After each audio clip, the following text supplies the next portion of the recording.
Le 29 octobre 1959, les premières planches d'Astérix le Gaulois, premier tome des aventures du petit Gaulois scénarisé par René Goscinny et dessiné et mis en couleur par Albert Uderzo, sont prépubliés dans le premier numéro de Pilote. Non, pas ce Pilote-là.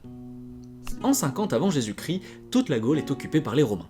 Toutes ? Oui bon, Astérix tout le monde connaît, j'en ai bien conscience, c'est devenu une figure emblématique de la culture française, au même titre que... la chenille. Mais justement, on connaît vraiment bien Astérix aujourd'hui, mais je serais pas surpris qu'il soit majoritairement connu par le biais de ses adaptations ou de son parc d'attractions, au point qu'on en oublierait presque petit à petit à quoi ressemblaient les bandes dessinées. Hein ? Vous trouvez pas ? Astérix dans son premier tome présente les bases de son univers. Les Romains effrayés et lâches face aux braves guerriers gaulois. À ce moment-là, les Romains ne comprennent pas encore comment le petit village leur résiste encore et toujours, ce qui les amène à envoyer un espion pour y découvrir tous leurs secrets. C'est un tome qui présente les personnages les plus importants tels qu'Obélix, Panoramix ou encore César, mais qui permet aussi de placer le décor comme la forêt ou les 4 camps fortifiés romains. Le ton est donné mais le concept est encore qu'à ses prémices. Astérix n'a rien de quelqu'un de sage et avisé, il est même plutôt fonce dans le tas, et peu subtil. Obélix n'a d'ailleurs qu'un rôle de soutien, on sent que la BD ne mettait pas son nom dans le titre pour rien. Mais surtout, c'est pas encore très beau. Faut être franc, même pour l'époque, tu sens qu'Uderzo ne sait pas encore comment dessiner ses personnages, ça reste flou, en plus d'être parfois incomplet. Surtout qu'il dessinait au même moment Tanguy et la Verdure, qui s'était très clairement trouvé un style plus facilement. Mais aujourd'hui Astérix, ça ne se résume pas qu'à ses débuts, c'est une saga qui compte désormais 41 tomes. C'est énorme. Bon, il y a Lucky Luke avec ses 57 éditions qui fait 10 fois pire, mais quand même, c'est une saga qui est passée par 10 mains différentes. Bon, Lucky Luke aussi, en fait, voire plus. Ouais, un bulle sur Lucky Luke, ça va être compliqué. Bref, c'est là où c'est intéressant, puisque chaque scénariste, d'abord en essayant d'imiter le premier, qui est donc Goscinny, a finalement apporté sa vision de ce que peut se permettre Astérix en termes de dramaturgie. Bon, pour faire plus simple, commençons avec Goscinny, justement, qui est jusque-là le scénariste phare de la saga, puisqu'il en a écrit pas moins de 24, dont un 25e jamais terminé, convoité dernièrement par Alain Chabat. En plus d'être le parent numéro 1 d'Astérix, Goscinny c'est un grand nom de la bande dessinée francophone. Il était aussi auteur pour Lucky Luke, Le Petit Nicolas ou encore Is No Good pour ne citer que. C'était un type connu pour l'intelligence de ses jeux de mots, très souvent recherchés et cultivés. Une grande partie de ses dialogues tenaient par des références culturelles, voire historiques, et il réussissait à donner des accents à ses textes par la façon dont il construisait grammaticalement ses phrases. Et aussi grâce au choix de typographie qu'Uderzo attribuait à chaque langue, permettant à nous, lecteurs, de tout comprendre, tout en saisissant par cette différence d'écriture que les personnages, eux, ne parlent pas la même langue. Ça paraît bête comme ça, mais fallait y penser. Du côté narration, les récits de Goscinny ont toujours été des excuses pour que nos Gaulois retranchés se retrouvent face à l'absurdité du monde extérieur qui souhaite les civiliser. L'invasion romaine ne se limite pas seulement à une guerre de territoire, Les Gaulois, en refusant de devenir romains, rejettent un monde civilisé. Les irréductibles, ils le sont parce qu'ils ne sont pas conformes. Le plus évident des tomes à ce sujet, c'est le combat des chefs, qui illustre clairement la France divisée de Vichy en 1940. Le gallo-romain, collabo parfait, fier de suivre le vainqueur jusqu'à reprendre tous ses codes de vie, la civilisation donc, face à la résistance communautaire beaucoup plus rurale. Alors oui, c'est très binaire, mais Goscinny s'amusera souvent avec cet anticonformisme de nos Gaulois. Et justement, alors qu'il aurait pu les cloîtrer dans le village, il va faire exactement l'inverse, puisqu'Astérix, c'est aussi synonyme de... voyage, amenant nos Gaulois à rencontrer des gens qui s'éloignent de leur mode de vie, à plus ou moins de degrés. Goscinny là-dessus d'ailleurs va tenter à chaque aventure de cocher toutes les cases des clichés imaginables de ces cultures, sans pour autant devenir insultant. Parce qu'Astérix et Obélix ne chercheront jamais à imposer leur vision des choses en dehors de chez eux. Enfin, surtout Astérix. Disons qu'Obélix pousse souvent la gueulante de ne pas avoir de sanglier à bouffer quand il n'est pas chez lui, mais au-delà de ça, les deux Gaulois se contentent d'observer, de faire leurs petits commentaires entre eux, mais de laisser les cultures telles qu'elles sont, et de s'y adapter. C'est clairement la différence entre Astérix et les comédies françaises où les protagonistes partent à l'étranger.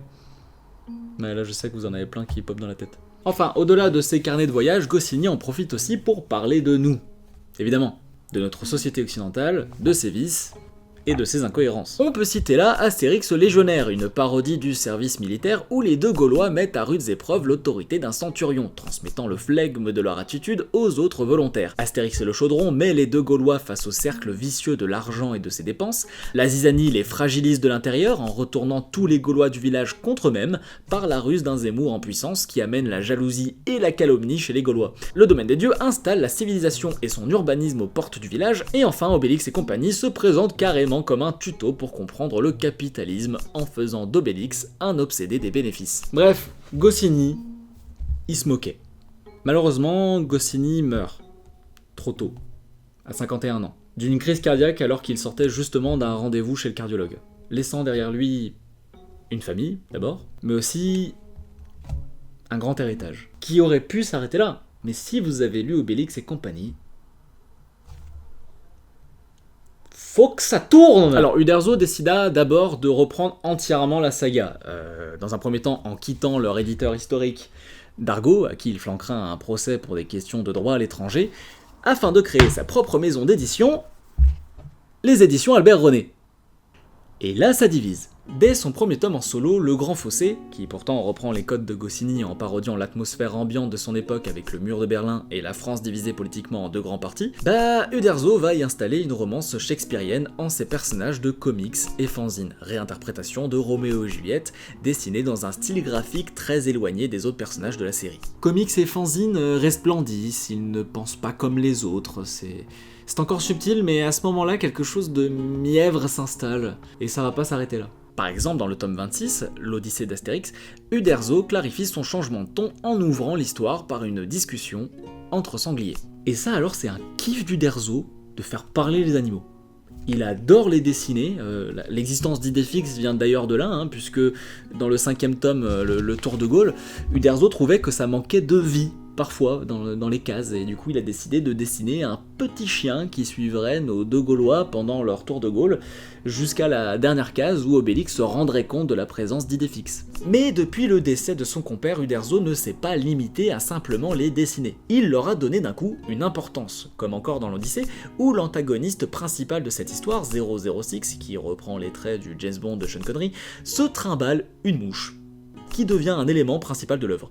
À l'ouverture du fils d'Astérix, il fait parler une poule et un coq, à qui il donnera carrément une histoire en 2003 dans Chanteclairix, le coq gaulois, où le coq se confronte à un faucon. Dans un machisme assez hollywoodien d'ailleurs. Idéfix aussi a quelques lignes de dialogue dans cette histoire, et Uderzo voulait carrément créer une série d'animation autour du chien gaulois, chose faite des années plus tard.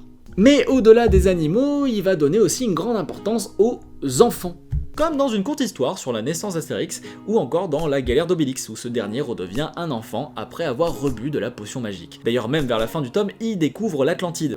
L'Atlantide, carrément. Et l'équipage qui accompagnait nos Gaulois décide d'y rester pour redevenir des enfants. Et alors, putain, cette image, osez me dire qu'on la croirait pas toute droite tirée d'un super Picsou géant. Mais sinon, il y a aussi l'introduction du tome La Rose et le Glaive, qui...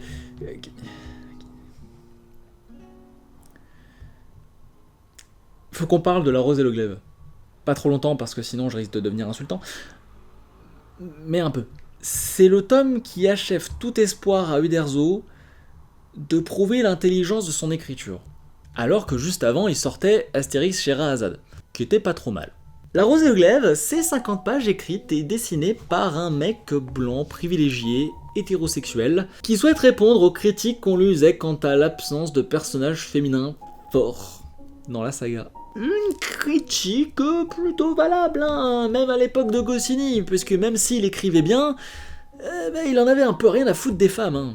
Pour appuyer mon propos, dans le monde d'Astérix, vous auriez pu nommer jusque-là seulement 2 femmes, Bonne Mine et Cléopâtre. Même si Cléopâtre c'est un peu de la triche, puisque c'est un personnage historique qui ne doit pas grand-chose à l'imagination de ces 2 auteurs, au même titre que César. Mais donc, Bonne Mine.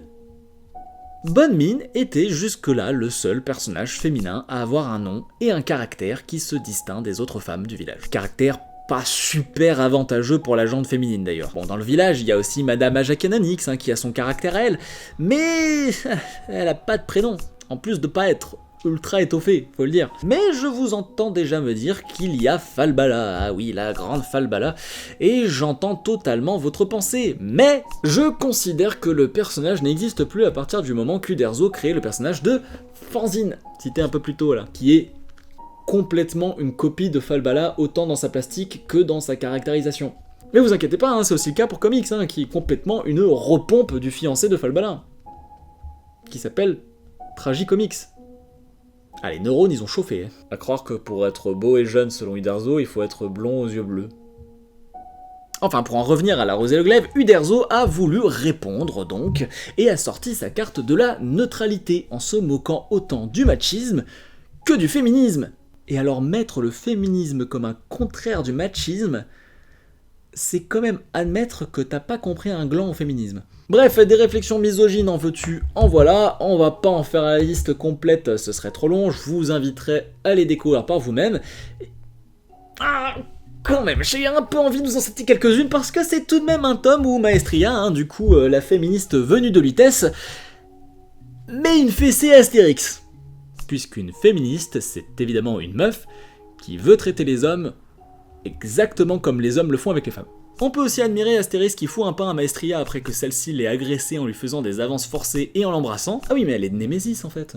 Voilà, tout s'explique. Mais évidemment, Astérix s'en veut de l'avoir frappée, puisque c'est une femme. Ouais... Alors, je dis pas qu'il devrait en avoir rien à foutre, taper des gens, c'est pas bien. Juste quand tu t'appelles Astérix et que dans la même BD, tous les hommes du village se foutent sur la gueule à la moindre moustache qui dépasse, c'est que c'est pas la violence le problème. C'est la violence d'un homme envers une femme. Donc là, on parle de violence systémique.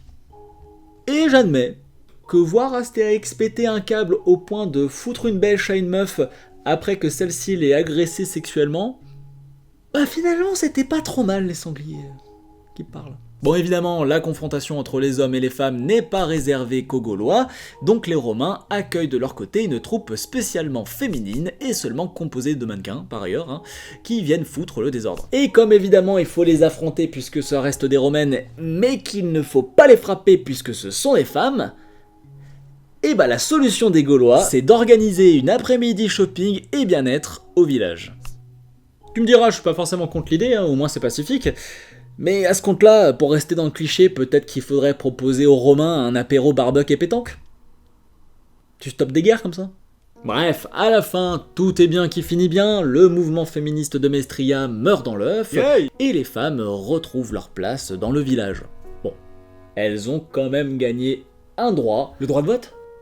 Non, celui de participer au banquet final pour la première fois de toute la saga. Au 29e tome. Bon, vous aurez compris, en réalité, Astérix est assez en retard, hein, et l'écriture pas très subtile d'Uderzo va pas tellement aider.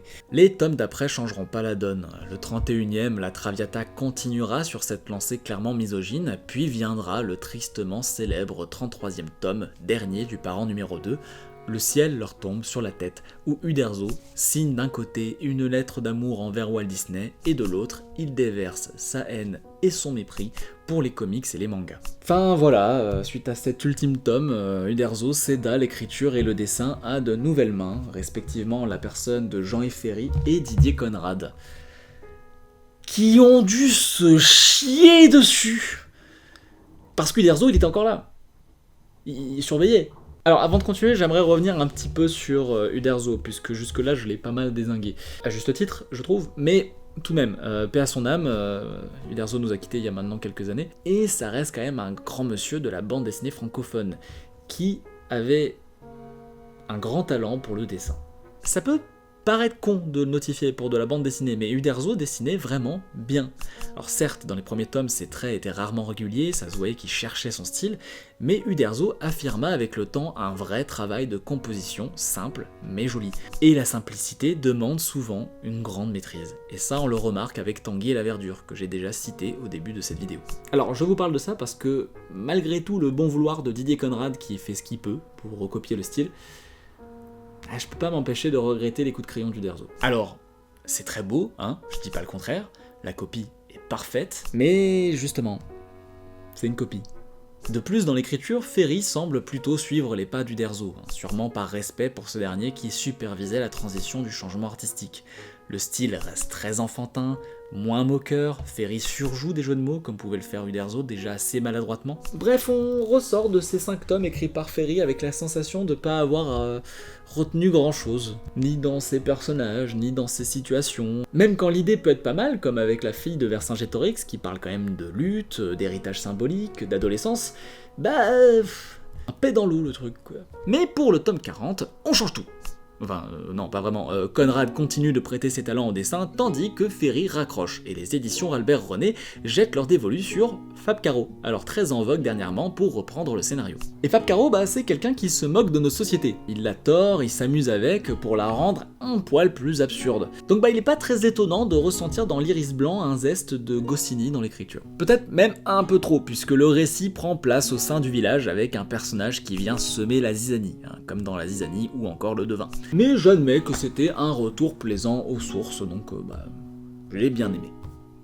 Et ça c'était avant la sortie du 41e tome, qui a décidé de faire l'inverse total de ce que j'ai pu vous raconter en début de vidéo.